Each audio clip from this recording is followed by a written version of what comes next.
नमस्कार। रोजाना हिमाचल के खास बुलेटिन में आप सभी का बहुत बहुत स्वागत है। मैं हूं आपके साथ भावना रनौत। चलिए जानते हैं खबरें विस्तार से। कैथू वार्ड में खुद कॉर्पोरेशन बना रही है अवैध ढारे। सड़क किनारे बनाया जा रहा है शराब का ठेका। चंद लोगों को लाभ पहुंचाने के हो रहे हैं काम। शिमला नगर निगम कैथू वार्ड के पूर्व पार्षद सुनील धर ने नगर निगम पर वार्ड में अवैध रूप से ढारा बनाने चंद लोगों को लाभ पहुंचाने के लिए काम करने के आरोप लगाए हैं। सुनील धर ने कहा कि नगर निगम की एक सड़क पर अब तरीके से ढारा बन रहा है जिसमें शराब का ठेका बनाया जाएगा। ऐसे ये क्षेत्र नशे का अड्डा बन जाएगा। सुनील धर ने कहा कि पिछले 2 सालों से कैथू में लगातार केवल कुछ चुनिंदा लोगों को लाभ पहुंचाने के लिए काम किया जा रहा है, जिससे वार्ड के आम लोगों को समस्याओं का सामना करना पड़ रहा है। सुनील धर ने कहा कि कैथू से अनाडेल की ओर उतरने वाले रास्ते पर नगर निगम एक ढारा बना रही है जिसमें आने वाले समय में उनकी जानकारी के मुताबिक शराब का ठेका बनाया जाएगा। उन्होंने कहा कि अगर नगर निगम खुद ही अवैध ढारे बनाने लग गए तो अन्य लोगों को कैसे रोका जाएगा। इस इलाके में शराब का ठेका बनने से पूरा इलाका नशे का अड्डा बन जाएगा। नगर निगम राजस्व बढ़ाने के लिए अपनी दुकानों पर ज्यादा ध्यान केंद्रित करे, ना कि शराब बेचने से अधिक राजस्व बढ़ जा पाएगा।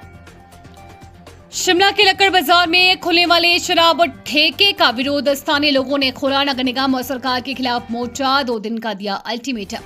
शिमला के लक्कड़ बाजार बस स्टैंड के साथ खुल रहे शराब के ठेके को लेकर स्थानीय लोगों ने नगर निगम और सरकार के खिलाफ मोर्चा खोल दिया है। स्थानीय लोगों ने आज लक्कड़ बाजार बस स्टैंड एकत्र होकर ठेका खोलने का विरोध किया और नगर निगम को 2 दिन के भीतर ठेके के काम बंद करने का अल्टीमेटम दिया। स्थानीय लोगों का कहना है कि बस स्टैंड से 100 मीटर की दूरी पर पहले से ही शराब का ठेका चल रहा है। ऐसे में एक और ठेका खोलने की क्या जरूरत है। सरकार एक तरफ नशे के खात्मे के लिए अभियान चलाने की बात कह रही है तो दूसरी तरफ रातों रात शराब के ठेके खोल रही है, जबकि इसी जगह पहले दुकानें बनाई गई थी जिन्हें तोड़ा गया। नगर निगम ने अगर 2 दिन के भीतर ठेके को बंद नहीं किया तो इसके खिलाफ उग्र विरोध होगा। वहीं क्षेत्र से पार्षद सरोज ठाकुर ने कहा कि उनकी जानकारी के बिना नगर निगम आयुक्त यहां ठेके खोल रहा है, जिससे क्षेत्र के लोगों में गुस्सा है। विकास कार्यों के लिए नगर निगम आर्थिक तंगी का हवाला देता है और ठेके रातों रात खोलने के लिए इनके पास बजट की कमी नहीं है। ठेका खोलने से क्षेत्र में माहौल खराब होगा, इसलिए इसका विरोध किया जा रहा है। निर्मल के बालगांव निवासी नीलम चंद को राष्ट्रपति पुलिस पदक एवं प्रशस्ति पत्र मिलने से क्षेत्रवासी गदगद। क्षेत्रवासियों में खुशी की लहर व्याप्त। केंद्रीय रिजर्व पुलिस बल में इंस्पेक्टर के पद पर तैनात निर्मल विकासखंड के बालगांव निवासी नीलम चंद को उनकी सराहनीय एवं उत्कृष्ट सेवाओं के लिए राष्ट्रपति पुलिस पदक एवं प्रशस्ति पत्र मिलने से पूरे निर्मल क्षेत्र के लोगों में खुशी की लहर व्याप्त है। नीलम चंद को भारत की राष्ट्रपति द्रौपदी मुर्मू की ओर से उक्त मेडल एवं प्रशस्ति पत्र अभी हाल ही में नीमच मध्य प्रदेश में आयोजित सीआरपीएफ के 86वें स्थापना दिवस परेड समारोह के अवसर पर भारत के राष्ट्रपति की ओर से सीआरपीएफ के महानिदेशक ज्ञानेंद्र प्रसाद सिंह के कर कमलों द्वारा प्रदान किया गया। सीआरपीएफ के स्पेशल डीजी विपुल कुमार भी इस अवसर पर विशेष रूप से उपस्थित है। काबिल जिक्र है कि नीलम चंद सीआरपीएफ में पिछले करीब 40 वर्षों से विभिन्न पदों पर रहते हुए अपनी बेहतरीन सेवाएं दे रही हैं। करीब 40 वर्ष पूर्व बतौर कांस्टेबल भर्ती हुई नीलम चंद अपनी प्रतिभा एवं उत्कृष्ट सेवाओं के बल पर विभिन्न पदोन्नतियां लेते हुए आज इंस्पेक्टर के पद पर पहुंचे हैं। वर्तमान में ये सीआरपीएफ के चंडीगढ़ बटालियन में अपनी सेवाएं दे रही हैं। शर्मसार हुई ममता। सड़क किनारे मिला नवजात का क्षत विक्षत शव। मां की ममता एक बार फिर शर्मसार हुई है। पंडोह पुलिस चौकी के तहत आने वाली टीकरी नाला में सड़क पर एक नवजात का क्षत विक्षत शव बरामद हुआ है। स्थानीय लोग जब अपनी रोजमर्रा के कार्यों के लिए यहां से गुजरे तो उन्होंने सड़क किनारे नवजात के शव को देखा और पंचायत के माध्यम से पुलिस को इसकी सूचना दी। पुलिस चौकी पंडोह की टीम ने मौके पर आकर शव को अपने कब्जे में ले लिया है। पुलिस ने इस मामले की जांच के लिए फोरेंसिक टीम को मौके पर बुलाया है। शव नवजात शिशु का है और उसके कुछ अंग गायब है। ऐसा प्रतीत हो रहा है कि इन्हें किसी जानवर द्वारा खा लिया गया हो। ऐसे में अनुमान लगाया जा रहा है कि इस नवजात को शायद कहीं और फेंका गया होगा और कोई जानवर इसे वहां से उठाकर यहाँ ले आया। सरकारी स्कूलों में जींस टी शर्ट और चटक रंग के कपड़ों में नहीं आ सकेंगे शिक्षक। निर्देश जारी। हिमाचल प्रदेश के सरकारी स्कूलों में शिक्षकों के जीन्स टी शर्ट चटक रंग वाली और फैशनेबल पोशाक तथा भारी गहने पहनने पर रोक लगा दी गई है। शिक्षा विभाग ने स्वैच्छिक ड्रेस कोड संबंधी परामर्श में ये निर्देश जारी किए। हालांकि विभाग ने शिक्षकों के लिए कोई भी ड्रेस कोड लागू नहीं किया है। यह परामर्श अनिवार्य नहीं है, लेकिन छात्र छात्राओं में एक उदाहरण पेश करने और शैक्षणिक संस्थानों की मर्यादा बनाए रखने के मद्देनजर एक पेशेवर व औपचारिक ड्रेस कोड अपनाने की बात कही गई है।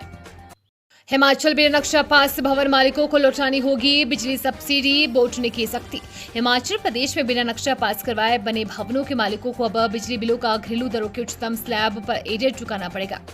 विद्युत बोर्ड ने ऐसे उपभोक्ताओं पर चिंगट्टा कसा है जिन्होंने पिछले 3 सालों से बिजली कनेक्शन के लिए नगर और शहरी निकायों से भवनों के नक्शे के एनओसी जमा नहीं करवाई है। बोर्ड के नए टैरिफ के मुताबिक अब इन उपभोक्ताओं को 1 अप्रैल 2024 तक मिलने वाली सब्सिडी की राशि वापस ली जाएगी।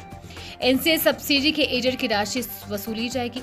दरअसल साल 2022 से पहले बिजली कनेक्शन लेने के लिए उपभोक्ता को नगर निकायों से भवन के पास नक्शे के एनओसी लेना जरूरी है, जिसमें जिन उपभोक्ताओं के पास भवनों का एनओसी नहीं होती थी उन्हें घरेलू कनेक्शन नहीं मिलते थे, उन्हें अस्थायी तौर पर कनेक्शन मिलते थे। मार्च 2022 में सरकार ने उपभोक्ताओं को राहत देते हुए नगर निकायों के एनओसी के बिना भी घरेलू बिजली कनेक्शन देने का फैसला लिया। कहते हैं कि अगर अफसर ईमानदारी और सक्रियता से काम करे तो सिस्टम खुद ब खुद सुधरने लगता है। ऐसा ही कुछ देखने को मिला जब हिमाचल प्रदेश लोक निर्माण विभाग के सचिव अभिषेक जैन 3 दिवसीय दौरे पर नालागढ़ पहुंचे। उनके आगमन से पहले जिन सड़कों पर गड्ढे थे वहां अचानक मरम्मत का काम शुरू हो गया। पीडब्ल्यूडी के कर्मचारी अपने एसी कमरों से बाहर निकलकर धूप में पसीना बहाते नजर आए। सबसे हैरानी की बात तो ये रही कि नालागढ़ की मुख्य सड़क पर लंबे समय से पड़े गड्ढे भी एक ही दिन में भर दिए गए हैं। सचिव के दौरे के समय नालागढ़ में विकास कार्य की रफ्तार देखकर लोग भी हैरान हैं। अपने दौरे के दौरान अभिषेक जैन ने पीडब्ल्यूडी कार्यालय का निरीक्षण भी किया। इस दौरान उन्होंने पाया कि बिल्डिंग तो नई बन गई है लेकिन फर्नीचर और फाइलें आज भी 20वीं सदी की याद दिला रही है। सचिव ने बताया कि वे लोक निर्माण विभाग और वित्त विभाग दोनों के सचिव होने के नाते विभिन्न विकास परियोजनाओं की समीक्षा के लिए नालागढ़ आए हैं। उन्होंने नालागढ़ से पिंजौर तक के नेशनल हाईवे की समीक्षा की, जिसकी हालत फिलहाल संतोषजनक नहीं है। निर्माण एजेंसी को 30 अप्रैल तक सड़क की मरम्मत और गड्ढों को भरने के सख्त निर्देश दिए गए हैं। इसके साथ ही उन्होंने बद्दी सड़क परियोजना की भी समीक्षा की, जो विश्व बैंक परियोजना के तहत 200 करोड़ की लागत से पूरी हो चुकी है। ये कार्य सचिव ने संतोषजनक बताया। अधिकारियों को सख्त निर्देश दिए गए हैं कि ब्रिजों और सड़कों पर साइन बोर्ड तुरंत लगाए जाए ताकि दुर्घटनाओं को रोका जा सके और जनता को बेहतर सुविधाएं मिल सके। सचिव के दौरे से ये संदेश साफ हो गया है कि अगर अधिकारी गंभीर हो तो सरकारी तंत्र भी सतर्क हो जाता है। This bulletin is sponsored by Brijeshwari institute of hotel management खुरकड़ी।